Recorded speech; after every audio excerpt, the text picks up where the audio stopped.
Ya, kita mulai. Bismillahirrahmanirrahim. Assalamualaikum warahmatullahi wabarakatuh.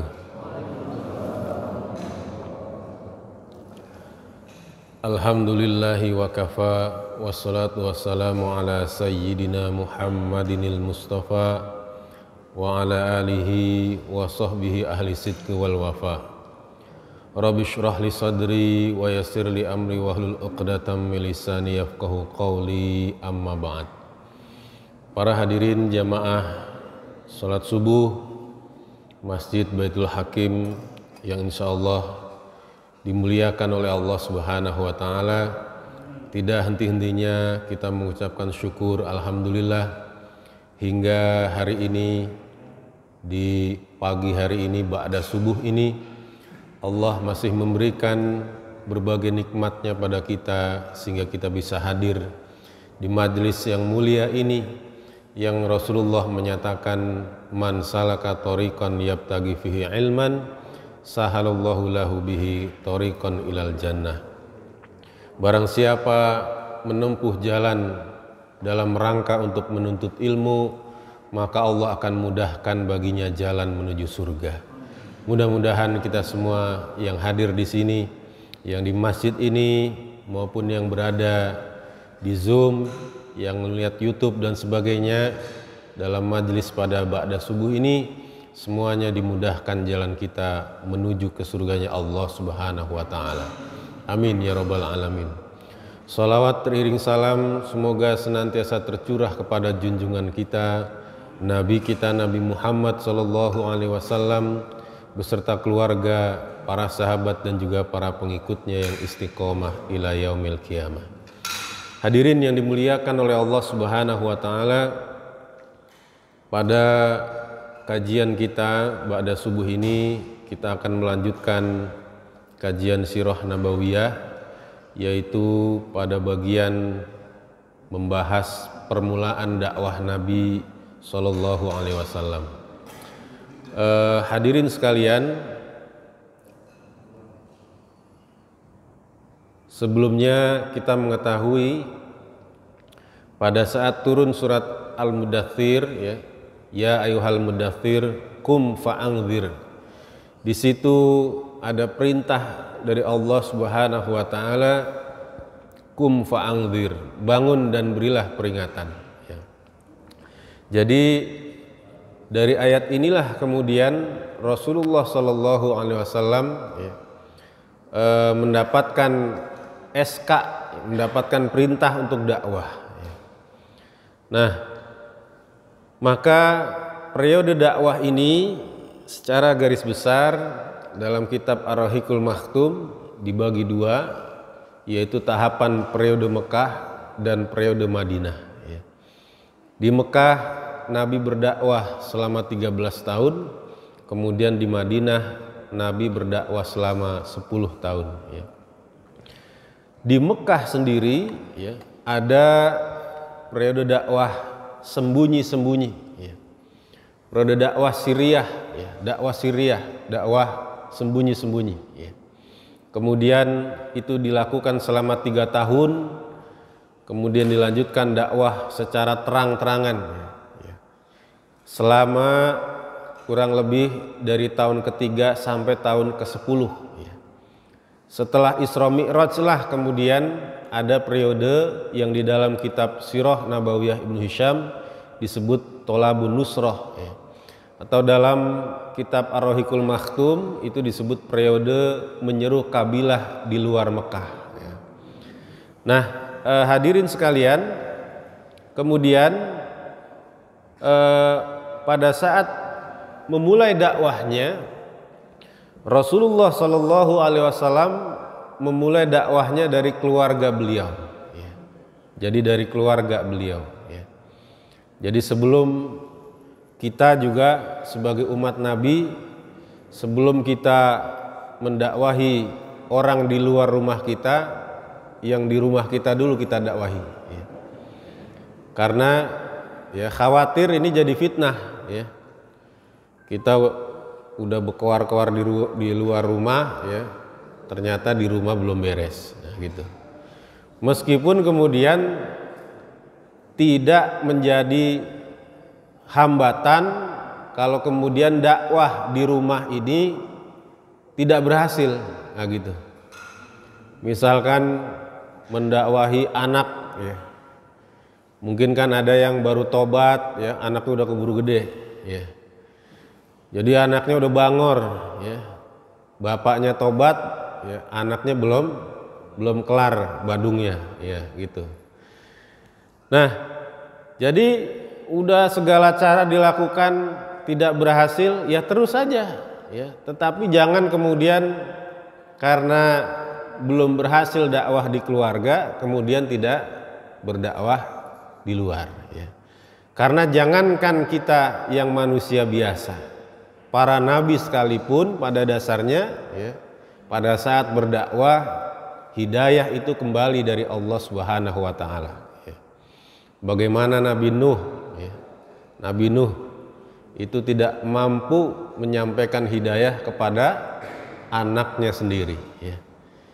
Pada saat terjadi banjir besar itu, ya, anaknya diajak naik perahu nggak mau, gitu, ya. Itu anaknya sendiri.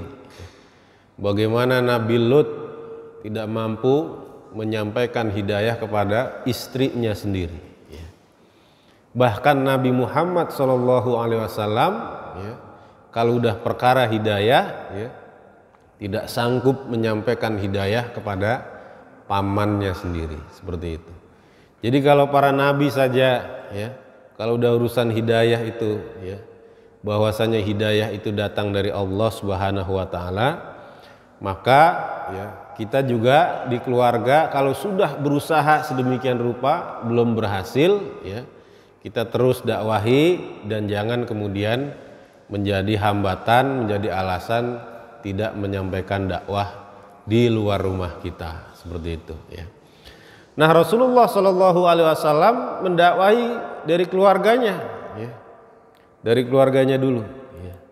Maka sebelumnya kita sudah membahas yang pertama kali masuk Islam adalah istri Nabi, ya, Khadijah binti Khuwailid, ya, radhiyallahu anha. Kemudian siapa lagi? Laki-laki pertama masuk Islam itu adalah Ali bin Abi Thalib, ya. Ali ini sepupuhnya Nabi sekaligus seperti anak angkatnya Nabi, ya. Karena dari kecil ada di rumah Nabi, nah gitu. Jadi Ali bin Abi Thalib adalah lelaki pertama yang masuk Islam. Ibnu Ishaq berkata, ya, laki-laki pertama yang mengimani Rasulullah SAW, sholat bersama beliau dan membenarkan risalahnya adalah Ali bin Abi Thalib, ya. Pada saat itu, ya, Ali bin Abi Thalib baru berumur 10 tahun, ya. Karena beliau ini cerdas, ya. Jadi 10 tahun sudah mampu menangkap, ya, apa yang disampaikan oleh Nabi, seperti itu. Di antara nikmat yang dikaruniakan Allah kepada Ali bin Abi Thalib radhiyallahu anhu adalah hidup langsung di bawah didikan Rasulullah Shallallahu Alaihi Wasallam sebelum Islam, ya. Jadi dari kecil Ali itu dididik sama Nabi, ya. Dari sebelum Nabi diangkat menjadi Nabi, ya, seperti itu, ya. Nah, pertanyaannya kemudian, kenapa Ali, ya, bin Abi Thalib, ya, namanya aja Ali bin Abi Thalib, ya, berarti Ali ini anaknya Abu Thalib. Terus kenapa dari kecil Ali itu mengikuti Nabi Muhammad, ya, mengikuti sepupuhnya, nah gitu, ya, mengikuti anak uaknya, ya. Kalau orang Betawi manggilnya apa tuh? Kakak, iya benar, kakak bapak, ya. Uak kalau saya manggilnya, ya. Ya, kalau di Betawi kan ada encang-encing, ya, gitu, ya, gitu. Iya, jadi ini Ali kenapa dari kecil nggak hidup, ya nggak tinggal dengan bapaknya, justru sama encangnya, sama uaknya gitu. Kenapa begitu gitu, ya. Nah, ini ada ada ceritanya. Ya. Bapak-bapak mau tahu nggak ceritanya Pak? Ya. Jadi Ali ini, jadi ceritanya di Mekah ini sempat ada krisis, di mana kemudian krisis ini yang menimpa orang-orang Mekah ini pada diri Abu Thalib ini keterusan gitu, ya keterusan gitu. Ya jadi mudah-mudahan ya ini kita pandemi kan pada krisis semua nih. Ya, mudah-mudahan kita nggak berkepanjangan, insya Allah, amin. Ya, jadi setelah pandemi semuanya normal kembali, ya, ekonominya normal kembali, ya. Bahkan kalau kita perhatikan banyak, ya, orang-orang pas pandemi normal-normal aja bahkan bertambah rizkinya, ya. Kita lihat di Masjid Baitul Hakim ini lagi pandemi dia renovasi, nah, jadi itu luar biasa, ya, rezekinya lancar, ya. Mudah-mudahan jamaah Masjid Baitul Hakim ya senantiasa mendapat barokah dari Allah Subhanahu wa taala, ya, diluaskan rizkinya. Jadi pada saat Abu Thalib ini mendapatkan efek dari krisis yang berkepanjangan, anaknya banyak, ya, maka Rasulullah SAW mengajak pamannya yang lain yaitu Abbas, ya. Sedangkan Abbas ini dikenal bisnismen. Nah, bisnismen itu bahasa Arabnya tajir. Nah, gitu. Ya, tajir. Jadi tajir itu bukan orang kaya. Kalau orang kaya goni. Ya. Nah, orang Indonesia goni, taunya apa Pak? Karung goni kan gitu. Ya. Gitu. Nah, jadi Abbas bin Abdul Muthalib ini diajak, ya. Wahai Abbas, sesungguhnya saudaramu Abu Thalib punya banyak tanggungan, sedangkan orang-orang di saat sekarang sedang ditimpa krisis seperti yang engkau saksikan.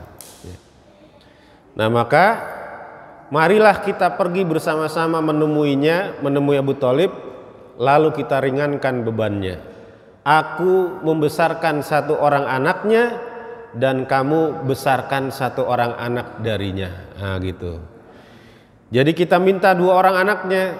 Nah, maka Abbas bin Abdul Muthalib mengatakan baiklah, ya. Maka Rasulullah bersama pamannya Abbas, ya, pergi ke rumah Abu Thalib, ya. Sesampainya di rumah Abu Thalib, keduanya berkata, kami berdua, ya, ingin meringankan bebanmu sampai krisis yang melanda penduduk Quraisy berakhir, ya. Ibnu Hisham berkata ada yang menyebutkan bahwa Abu Thalib meminta agar Aqil dan Thalib dibiarkan bersama dirinya. Nah, gitu. Nah jadi maka Nabi saat itu membawa Ali, gitu. Makanya karena dalam rangka membantu Abu Thalib inilah maka Ali itu dari kecil ngikut Nabi seperti itu, ya. Jadi ceritanya begitu Pak, ya, gitu. Nah kemudian di rumah Nabi itu ada lagi, ya, seorang sahabat namanya Zaid bin Harisah. Nah, ini adalah lelaki kedua yang masuk Islam. Jadi setelah Ali, ya, budaknya Nabi Zaid bin Harisah. Nah Zaid bin Harisah ini sebenarnya juga sudah diangkat anak sama Nabi. Gitu. Nah orang-orang Quraisy, ya, orang-orang Arab, anak angkat itu sama dianggap dengan anak kandung. Ya, dapat waris, ya. Kalau misalkan itu anak nikah, dia cerai sama istrinya, nggak boleh nikahin mantan istri anak angkat, karena dianggap sama aja nikahin istri mantan anak kandung. Jadi nikahin apa? Anak gitu kan nggak boleh. Ya. Kan nggak ada mantan mertua, nggak ada Pak, betul nggak Pak? Meskipun sudah cerai, mertua tetap mertua, gitu. Anak tetap anak. Sama istri mungkin mantan istri, tapi nggak ada mantan anak, mantan mertua nggak ada. Nah, gitu, ya. Nah, jadi tetapi kalau anak angkat itu beda, ya. Jadi tadinya orang memanggil tuh Zaid bin Muhammad karena udah diangkat jadi anak, gitu. ya, setelah turun ayat yang menyatakan ya bahwasanya Nabi Muhammad itu bukanlah ya bapak dari salah seorang, maka kemudian ya di situ muncul ya hukum yang kemudian menghilangkan adat orang-orang Arab, orang-orang Quraisy ya yang menyamakan anak angkat dengan anak kandung seperti itu ya. Jadi gitu. Maka kemudian Zaid saat itu kan suruh milih mau ikut Nabi atau ikut bapaknya ya. Nah, jadi dalam kitab Sirah Nabawiyah Ibnu Hisham digambarkan setelah Ali bin Abu Thalib masuk Islam, kemudian Zaid bin Harisah ya, mantan budak Rasulullah Shallallahu Alaihi Wasallam menyusulnya menganut agama Islam. Dialah kalangan laki-laki yang pertama kali masuk Islam, ikut sholat sesudah Ali bin Abu Thalib ya. Bagaimana ceritanya ini? Zaid ini bisa ikut Nabi ya. Jadi Zaid ini adalah hadiah ya. Hadiah dari istri Nabi ya, dari Khadijah. Khadijah sendiri mendapatkan Zaid juga hadiah dari sepupuhnya. Nah, gitu. Jadi pada saat Hakim bin Hizam bin Khuwailid ya, pulang dari Syam dengan membawa budak-budak yang diantara adalah Zaid bin Harisah dan seorang anak yang muda yang lainnya. Kemudian Khadijah binti Khuwailid ya, bibi dari Hakim ya, istri Rasulullah SAW datang ke rumahnya ya. Jadi Hakim bin Hizam ini ponakan dari Khadijah ya, ponakan istri Rasulullah ya. Kemudian Hakim berkata pada Khadijah, wahai bibiku, ambillah di antara anak-anak muda tersebut yang engkau suka dan ia menjadi milikmu ya. Maka Khadijah mengambil Zaid lalu membawanya ya. Rasulullah SAW melihat Zaid ada bersama Khadijah, lalu Rasulullah minta Khadijah menghibahkan kepadanya ya. Khadijah pun menghibahkan Zaid pada Rasulullah SAW. Kemudian beliau memerdekakan Zaid dan mengangkatnya sebagai anak. Ini semua terjadi sebelum wahyu turun kepada Rasulullah SAW ya. Jadi ini latar belakang Zaid bisa berada di rumah Nabi ya, seperti itu ya. Hadirin yang dimuliakan oleh Allah Subhanahu wa taala, kalau kita lihat tadi ya sebelumnya, Zaid ini dibawa dari Syam ya. Syam itu kalau sekarang itu meliputi Palestina ya, Suriah, Yordan ya, itu Syam. Orang-orang Syam itu dari sisi fisiknya itu perpaduan antara orang Arab dengan orang Eropa. Nah gitu. Jadi kalau laki-laki itu ya ganteng-ganteng Pak ya. Makanya Zaid ini kalau kita lihat di film-film yang menggambarkan ilustrasi tentang kehidupan Nabi ya, Sirah Nabawiyah, di film Ar-Risalah atau di film Umar, itu diilustrasikan, digambarkan sosoknya ini ya seorang lelaki yang ganteng ya, gitu ya. Jadi jangan dibayangkan Zaid bin Harisah ini budak ya, kemudian terbayang seperti, mohon maaf, seperti Bilal misalkan ya. Nah, Bilal ini beda. Bilal ini dari Habasyah ya, dari Ethiopia gitu. Tapi kalau Zaid dari Syam. Nah, gitu ya. Jadi gitu ya. Makanya beda secara fisik seperti itu ya. Nah, kemudian setelah Rasulullah mendakwahi orang yang ada di rumahnya, istrinya sudah masuk Islam, kemudian Ali ya, sepupunya masuk Islam, anak angkatnya Zaid bin Harisah masuk Islam ya. Maka Rasulullah mendakwahi teman dekatnya ya, mendakwahi CS-nya ya, teman dekatnya ya. Siapa? Yaitu Abu Bakar radhiyallahu anhu ya. Jadi setelah Zaid menyusulah Abu Bakar ya, Ibnu Abu Kuhafah ya. Dalam Sirah Nabawiyah Ibnu Hisham dikatakan nama asli Abu Bakar adalah Atik ya. Ada yang mengatakan nama aslinya adalah Utsman bin Amir bin Amr bin Ka'ab bin Sa'ad bin Taim bin Murrah bin Ka'ab bin Lu'ay bin Ghalib bin Fihr ya. Nah, Fihr ini yang kita bahas di awal-awal, yang merupakan orang yang memiliki julukan Quraisy itu Fihr ya. Jadi semua keturunan Fihr ini adalah disebut sebagai suku Quraisy ya. Nah, Ibnu Hisham berkata ada lagi versi yang lain, nama aslinya adalah Abdullah dan Atik adalah julukannya ya.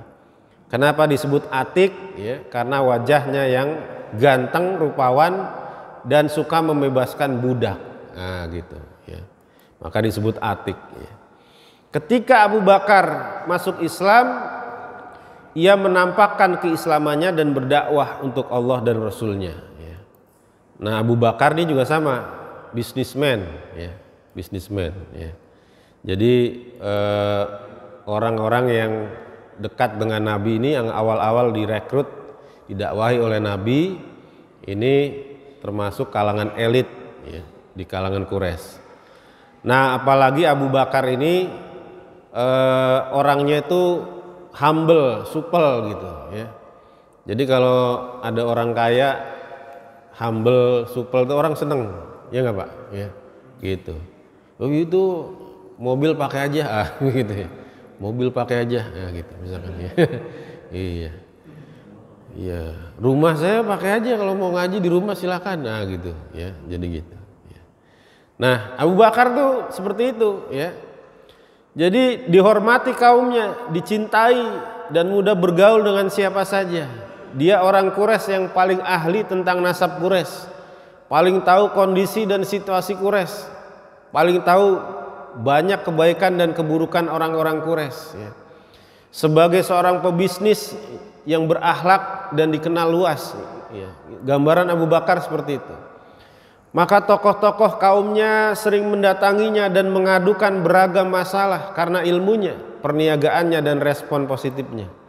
Ia ajak pada agama Allah dan Islam orang-orang yang ia percayai di antara orang-orang yang sering datang kepadanya dan berinteraksi dengannya. Ya. Nah, maka lewat channel Abu Bakar inilah ya, banyak sahabat yang masuk Islam ya, lewat Abu Bakar. Utsman bin Affan ya, ini juga bisnismen ya, ini masuk Islam lewat perantaraan Abu Bakar. Zubair bin Awam ya, Abdurrahman bin Auf ya, Abdurrahman bin Auf ini juga sama ya, bisnismen, jiwanya entrepreneur ya gitu. Jadi pada saat nanti kita bahas hijrah di Madinah, Nabi itu mempersaudarakan antara Ansor dan Muhajirin. Para sahabat itu pada saat dipersaudarakan itu benar-benar patuh dengan Nabi. Kalau dibilang dipersaudarakan, anggap saudara, nah gitu. Benar-benar dianggap saudara. Sampai digambarkan dalam kitab Zadul Ma'ad, ya, Syekh Ibnul Qayyim Al-Jauziyah itu menggambarkan sampai-sampai kalau di antara mereka ada yang meninggal dari kalangan Ansor, itu memberikan hak warisnya salah satunya kepada saudaranya dari Muhajirin gitu, karena dianggap saudara kandung gitu yang dipersaudarakan sama Nabi itu. Nah, Abdurrahman bin Auf ini juga sama, pada saat dipersaudarakan dengan orang Ansor ya, orang Ansor ini melihat saudaranya dari Muhajirin datang dari Mekah ke Madinah nggak bawa apa-apa, saya punya 2 rumah, kamu pilih mana yang kamu suka, tinggal di situ, gitu. Saya punya 2 kebun, ya. Mana yang kamu suka, ambil buat kamu. Saya punya 2 istri, gitu. Gimana tuh Pak? Gitu. Saya punya 2 istri. Mana yang kamu suka? Ya, nanti saya cerai. Kalau sudah selesai masa idahnya, kamu kawin, gitu. Kalau bapak, kira-kira gimana Pak? Ditawarin begitu Pak? Ya ayo kan gitu ya. Iya. Kalau bapak-bapak gimana Pak? Ya, aku sih yes, gitu ya. Gitu. Iya. Jadi Abdurrahman bin Auf ya, menolak dengan halus ya. Beliau hanya diminta tunjukkan saya di mana pasar. Gitu. Karena jiwanya jiwa entrepreneur gitu. Cukup ditunjukin mana pasar, itu udah bisa membuat beliau beberapa waktu kemudian ya ketemu Rasulullah ya. Ketemu Rasulullah, ditanya, "Bagaimana kabar kamu Abdurrahman bin Auf ya? Bagaimana kabar kamu Abdurrahman ya?" Kalau bapak-bapak ditanya gimana kabarnya, jawabnya gimana Pak? Ya. Jawabnya baik. Tapi Abdurrahman nggak jawab gitu. Ya. Jadi pada saat ditanya bagaimana kabarmu Abdurrahman, Abdurrahman bilang saya sudah nikah wahai Rasul. Ya. Artinya apa? Jawaban Abdurrahman di luar ekspektasi. Ya. Jadi bukan hanya sekedar baik, ya, bahkan sudah nikah, bahkan bisa memberikan nafkah kepada istrinya itu sudah cukup besar, ya. Di masa itu seperti itu.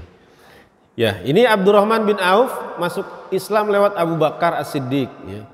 Kemudian Sa'ad bin Abi Waqqas. Ya.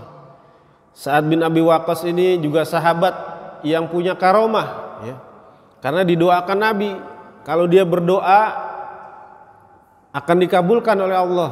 Ya. Sa'ad bin Abi Waqqas. Ya. Pada saat beliau menjadi panglima perang, ya, di Irak. Ya. Pada saat itu ingin melewati sungai Dajlah, ya. Lewatin sungai.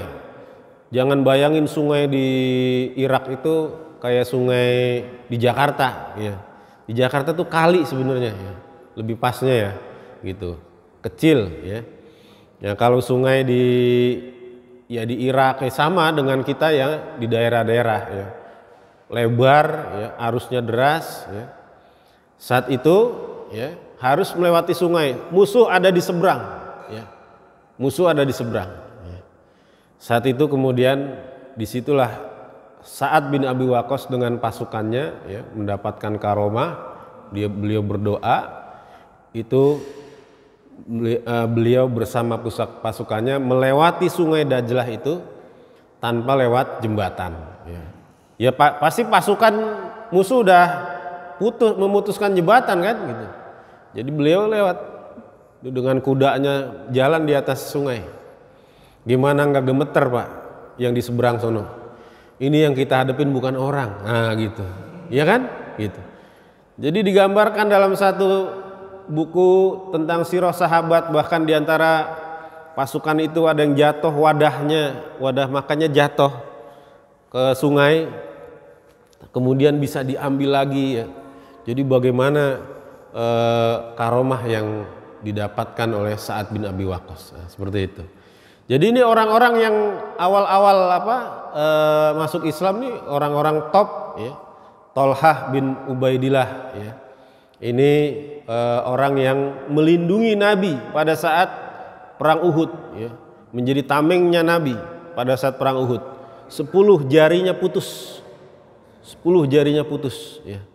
Dalam keadaan kondisi seperti itu, ya, pada saat naik ke salah satu bukit, ya, dalam rangka menyelamatkan pasukan, Nabi itu memakai baju besi itu double, berat Nabi itu. Sudahlah Nabi itu jidatnya bocor, ya, jidatnya bocor, giginya patah, ya, berkali-kali mendapatkan pukulan serangan. Naik ke bukit itu berat sekali. Di situ kemudian Tolhah bin Ubaidillah yang jarinya sudah putus menjadi tameng Nabi itu, kemudian menundukkan punggungnya supaya menjadi pijakan Nabi. Ya. Disitulah kemudian Nabi mengatakan sudah selayaknya, sudah seharusnya Tolhah masuk surga. Nah, gitu. Bahkan Nabi memberikan pujian pada Tolhah. Nabi mengatakan kalau pengen lihat orang yang syahid masih hidup berjalan di muka bumi, lihatlah Tolhah. Nah, gitu. Jadi kalau kamu mau lihat orang syahid berjalan di muka bumi, lihatlah Tolhah. Nah, gitu. Di mana-mana orang syahid sudah mati, tapi Nabi mengatakan kalau pengen lihat orang syahid, ya, berjalan di muka bumi, lihatlah Tolhah. Nah, seperti itu. Kemudian Abu Ubaidah ibnu Jarrah, ya, ini termasuk yang pada saat di Syam, ya, kena wabah ini, wabah taun, ya, pada saat di Syam. Kemudian Abu Salamah Al-Arqam bin Abil Arqam, ya, Utsman bin Maz'un, ya. Nah, ini lewat Abu Bakar, ya. Nah maka orang-orang ini ditambah Khadijah, ditambah Ali, Abu Bakar, Zaid bin Harisah, inilah yang kemudian disebut dengan as-sabiqunal awwalun, ya. Jadi orang-orang yang pertama kali memeluk Islam, seperti itu, ya. Nah kemudian pada saat di Mekah ini juga sudah turun perintah sholat, ya. Dalam kitab Sirah Nabawiyah Ibnu Hisham sudah turun perintah salat dalam surat Ghafir ayat 55 ya. Qala ta'ala wasabbih bihamdi rabbika bil asyi wal ibkar, dan bertasbihlah seraya memuji Tuhanmu pada waktu petang dan pada waktu pagi ya. Kemudian juga diperkuat dengan hadis dari Aisyah radhiyallahu anha dalam Sahih Bukhari ya, hadis Sahih Bukhari, as-salatu awwalu ma furidat rakaatain. Salat itu yang pertama adalah apa yang diperintahkan 2 rakaat, apa yang diwajibkan 2 rakaat. Fa uqirat sholatus safar, kemudian ditetapkan ya yang 2 rakaat tadi sebagai salat untuk yang safar. Wa utimat sholatul hadar, kemudian disempurnakan bagi orang yang tidak safar, yang hadir ya. Seperti itu. Sehingga pada saat di Mekah itu sudah turun perintah sholat, cuma sholatnya hanya 2 waktu ya. 2 rakaat seperti itu. Jadi kalau ada misalkan ya, ada jamaah, ada pengajian, mereka bilang kita ini belum wajib sholat katanya, gitu. Ini kita masih periode Mekah, ini kurang ngaji ya, kurang ngaji sirah ya. Karena di Sirah Nabawiyah dijelaskan Nabi di Mekah itu sudah sholat, gitu, sudah sholat. Nah tadi kalau melihat video film Umar itu kan bagaimana Abu Sufyan memergoki ya Sa'ad bin Abi Waqqas bersama sahabat sedang sholat ya. Masa sahabat sholat bikin sendiri? Pasti diperintahkan Nabi, gitu. Jadi gitu. Jadi sudah turun perintah sholat ya. Nah Jibril yang mengajari Nabi wudu, mengajari Nabi sholat ya. Jadi kalau ada pertanyaan siapa yang mengajarkan para sahabat sholat, pasti Nabi. Pertanyaannya siapa yang ngajarin Nabi sholat? Jibril langsung yang ngajarin, gitu. Jibril langsung ya, gitu. Jadi luar biasa ya, Jibril langsung ya. Nah di Indonesia ada orang ngaku Jibril, gitu ya. Di Indonesia ada orang ngaku Jibril ya. Yang lebih hebat lagi yang bisa nangkep Jibril, gitu. Makanya polisi Amerika katanya, jadi kan kemarin tuh sempat ada yang meninggal, Lia Eden, pernah dengar Pak? Ya, Lia Eden ini pernah ngaku Al-Masih ya, pernah ngaku Jibril juga Pak. Nah, gitu. Makanya polisi Amerika itu salut dengan polisi Indonesia. Bukan cuma teroris bisa ditangkap, Jibril ditangkap katanya. Nah, luar biasa. Nah, termasuk Nabi diajarkan kapan waktu zuhur, kapan waktu subuh, kapan waktu asar, maghrib, isya. Itu yang mengajarkan Jibril, gitu. Waktu-waktu sholat seperti itu. Ya. Kemudian Rasulullah juga sholat bersama Ali, ya. Yang kemudian disitulah pada saat Ali sholat itu, ya, sempat kepergok sama bapaknya, sama Abu Thalib. Ya, begitu ya. Yang tadi ya kalau kita lihat di di videonya ini, ini dia. Tadi videonya mana nih? Ntar dulu bentar.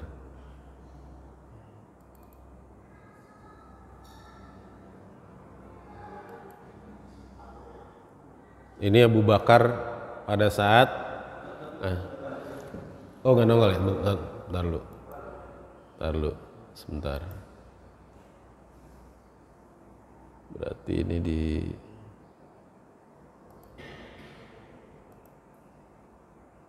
tutup dulu.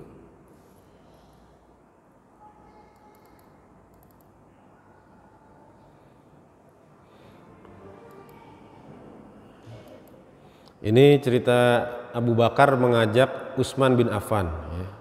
Nah, ini ceritanya Abu Bakar ya, pada saat mengajak Utsman bin Affan. Ya. Nah ini Utsman bin Affan. Ya. Ceritanya. Ya. Nah, ini Ali pada saat masih kecil. Ya. kemudian datang ke rumahnya, ya, bertemu bapaknya Abu Thalib. Kemudian ditanya sama Abu Thalib, aku lihat kamu sujud, tapi kok nggak sujud kayak ke berhala, gitu.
Iya.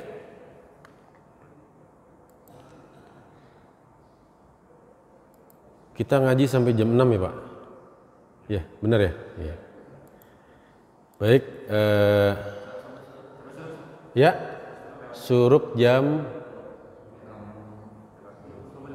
5.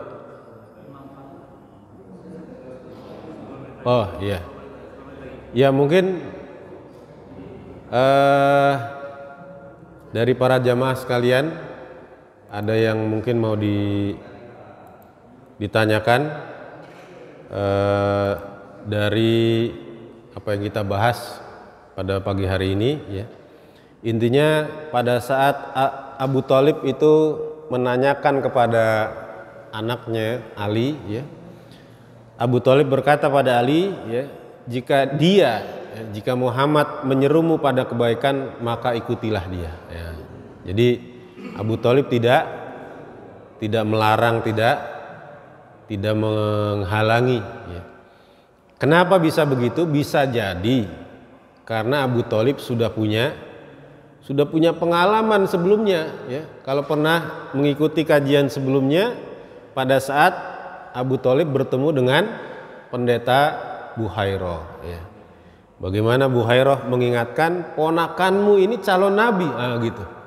Jadi pada saat anaknya Ali bin Abi Thalib mengatakan Muhammad itu nabi, sebenarnya Abu Thalib itu nggak terlalu kaget, ya, nggak terlalu kaget, ya. Jadi gitu. Jadi itu mungkin yang menjadi latar belakang Abu Thalib itu tidak melarang Ali untuk mengikuti Nabi, ya. Ya di satu sisi memang Nabi sendiri orang yang punya akhlak yang baik, ya, disebut dengan as-shadiqul amin, ya. Orang yang jujur, yang terpercaya itu Nabi, gitu, ya, gitu. Silakan jika di antara para jamaah mungkin ada yang ingin menyampaikan pertanyaan dari kajian Sirah Nabawiyah pada pagi hari ini. Juga para peserta Zoom, jika ada yang ingin menyampaikan pertanyaan bisa menyampaikan di kolom chat, ya. Jika ada yang ingin menyampaikan pertanyaan, tafadhol, ya. Jika ada yang ingin bertanya, ya. Ya di Zoom ini sudah ikut 32 orang, ya. Ya, ini satu kelas sendiri nih kalau kuliah nih. Iya. Ya baik, kalau tidak ada pertanyaan kita lanjutkan sedikit, ya. Kita lanjutkan sedikit.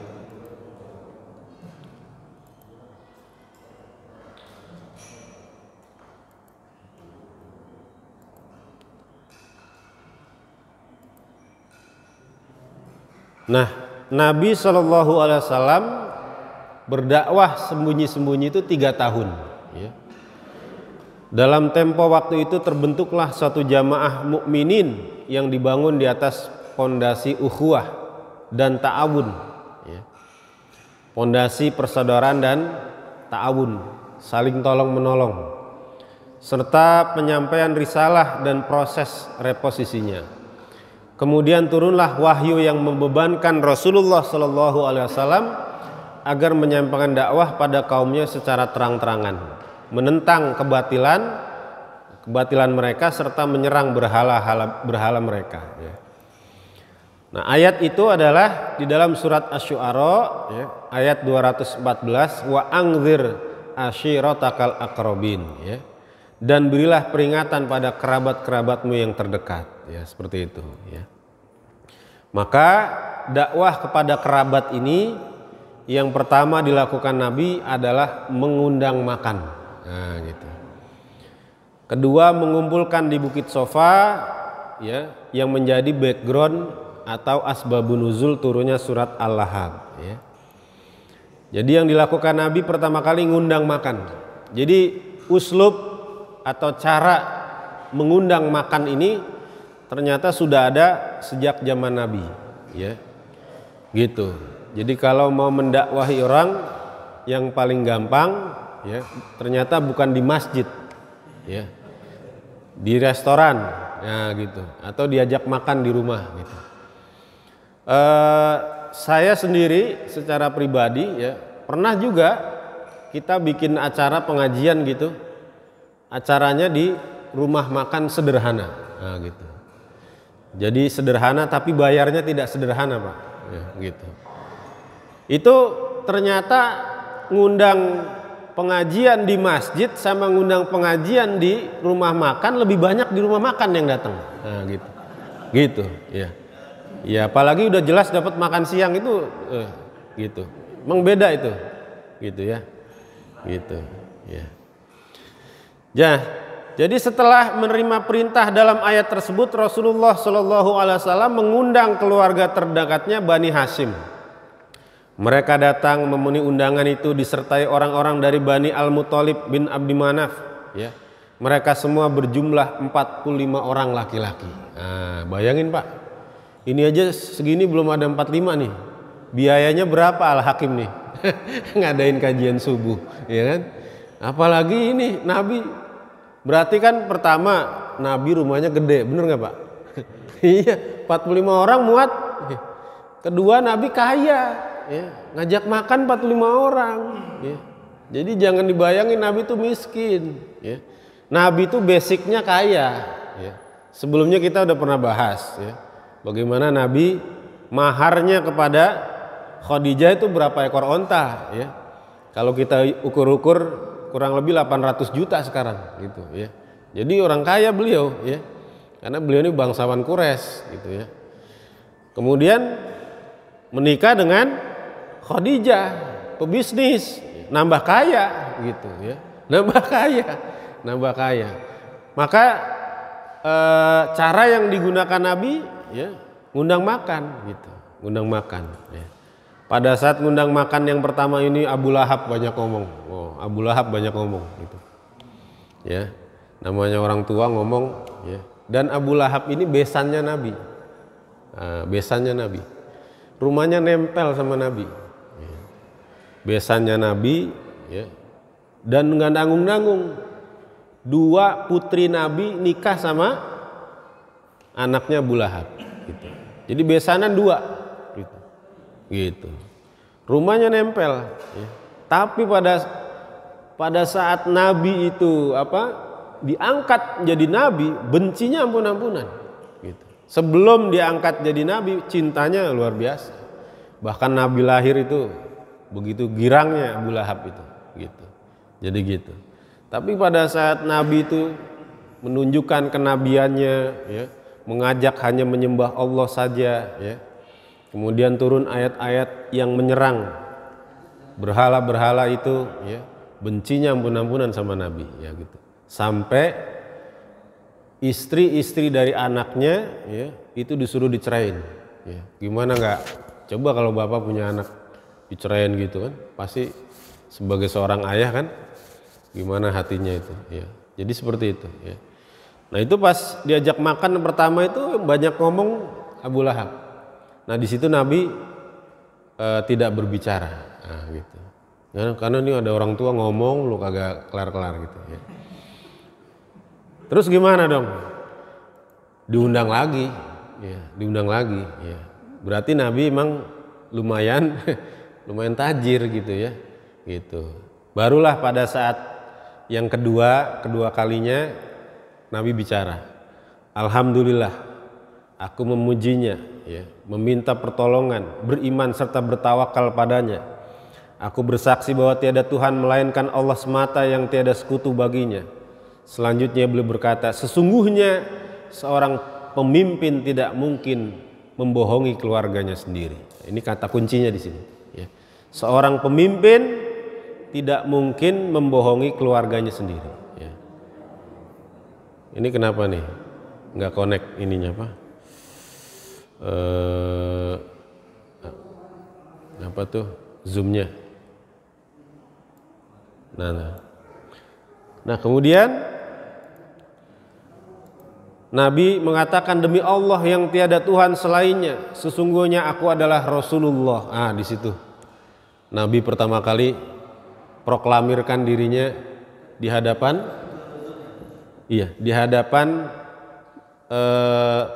kerabatnya. Sesungguhnya aku adalah Rasulullah yang datang pada kalian secara khusus dan kepada manusia secara umum. Demi Allah, sungguh kalian akan mati sebagaimana tidur, dan kalian akan dibangkitkan sebagaimana kalian bangun dari tidur. Sungguh kalian akan dihisap, ya, terhadap apa yang kalian lakukan. Sesungguhnya yang ada hanya surga yang abadi atau neraka yang abadi. Nah disitulah kemudian Abu Lahab ngoceh, nah gitu, nyinyir. Ya. Cuma karena sebelumnya kita udah bahas ya, orang Quraisy ini agamanya ngikuti Nabi Ismail, sudah mengenal Allah. Jadi Abu Lahab itu juga tetap wallahi, tetap demi Allah, gitu ya. Demi Allah, ya. Pas dengar Nabi mengatakan seperti itu, ini benar-benar aib besar kata dia. Gitu. Ini aib besar. Ayo cegahlah dia sebelum dia berhasil menyeret orang lain selain kalian, ya. Abu Thalib mengatakan, ya, pamannya yang satu lagi Abu Thalib, demi Allah sungguh selama kami masih hidup kami akan membelanya. Nah ini beda ya, Abu Thalib sama Abu Lahab seperti itu. Ya sekali lagi bisa jadi background Abu Thalib yang dulu ketemu pendeta Abu Hurairah ini memberi kesan yang sangat membekas kepada Abu Thalib seperti itu. Baik hadirin sekalian, insya Allah nanti di pertemuan akan datang kita lanjutkan kajian kita dengan uslub selanjutnya, yaitu bagaimana Nabi mengumpulkan kerabat-kerabatnya, ya, dari berbagai kabilah di Mekah di atas Bukit Sofa. Ya. Itu saja yang bisa Al-Fakir sampaikan dalam kesempatan yang singkat ini. Kita tutup kajian kita dengan doa. Terlebih dahulu kita membaca Ummul Quran surat Al-Fatihah ala hadiniyah wa likunyatin sholihah. Al-Fatihah. A'udzubillahi minasyaitonirrajim. Bismillahirrahmanirrahim. Alhamdulillahirabbil alamin arrahmanirrahim maliki yaumiddin. Iyyaka na'budu wa iyyaka nasta'in ihdinas siratal mustaqim siratal ladzina an'amta 'alaihim ghairil maghdubi 'alaihim waladdallin amin. Astaghfirullahal azim astaghfirullahal azim astaghfirullahal azim. Alhamdulillahirabbil alamin. Allahumma shalli wa sallim ala sayyidina Muhammadin wa ala ali sayyidina Muhammad. Rabbi zidna ilma warzuqna fahma.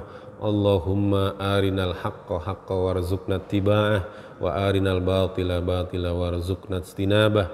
Allahumma rzuqna rizqan taliban ghairu matlub ghaliban ghairu maghlub. Allahumma rzuqna fa innaka khairur razikin. Allahumma aftah lana fa innaka khairul fatihin. Allahumma ansurna fa innaka khairun nasirin. Allahumma adfa'anal bala wal waba wal zalazil wal mihan wa su'al fitnah ma dhahara minha wa ma batan an baladina hadha khassah wa sairil buldanil muslimina ammah. Rabbana taqabbal minna innaka antas samiul alim wa tub alaina innaka antat tawwabur rahim.